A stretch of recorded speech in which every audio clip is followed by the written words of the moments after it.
Hello, beautiful souls. This is Elena Maria Fouché with Mindfulness Made Easy. I want to talk a little bit about denial and how, on one hand, denial is really helpful and useful and part of a healthy life, and also how we can release it when we're ready to let it go, when we're done with the usefulness of denial.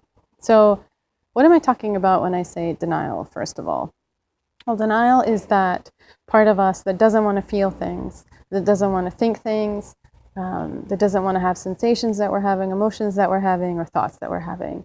And instead of admitting that we're having them, we just pretend like we're not. We repress them, we push them down, we ignore them, we do everything except think them or feel them.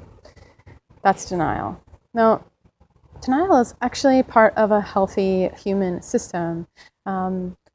It's there because sometimes we're in situations and we really don't have the bandwidth or the capacity to deal with everything that's happening.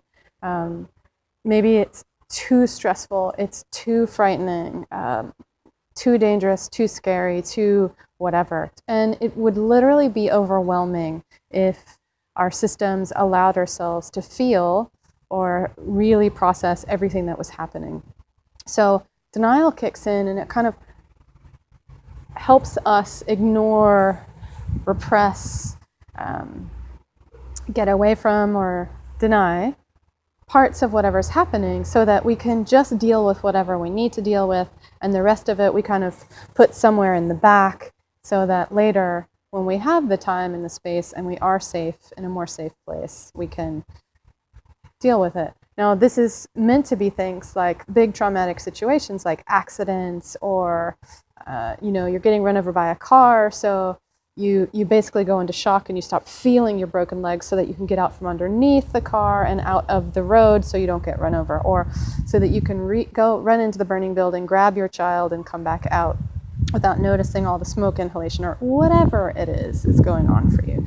But those are kind of drastic examples of why denial's in place. So it's actually a good thing.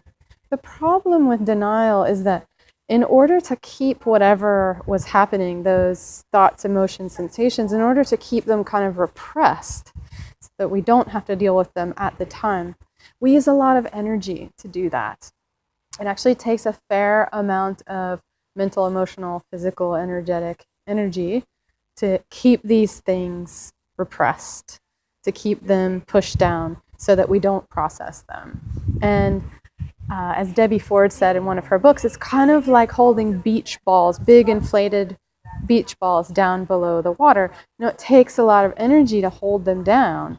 And it's a big output. And sometimes, one of those beach balls comes flying up and we just kind of release all the anger and we don't really know what's going on. It gets away from us and it creates nasty situations. We start yelling at people, blah, blah, blah. So it's really good when we do get into a time or a place, a physical location where we are feeling safe and we are feeling comfortable.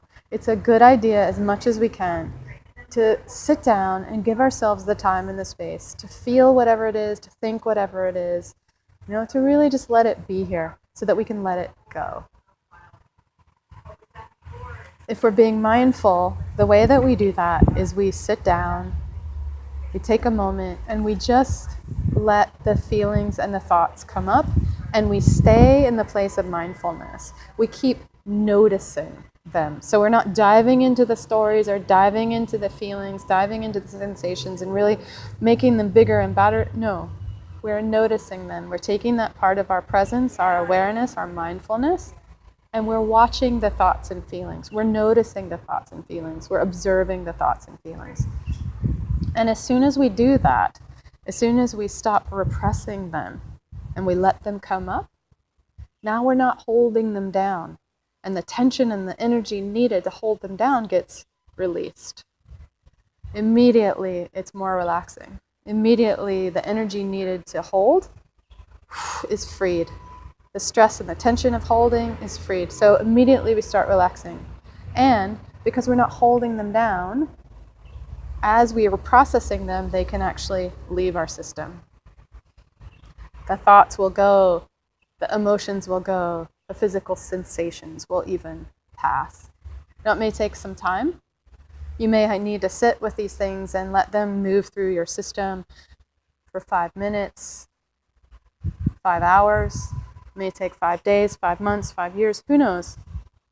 The point is, they will go if you're willing to let them be here and just observe them without diving in and making them bigger and worse, just noticing them and let them go. They will go on their own. Hope that helps. See you next time.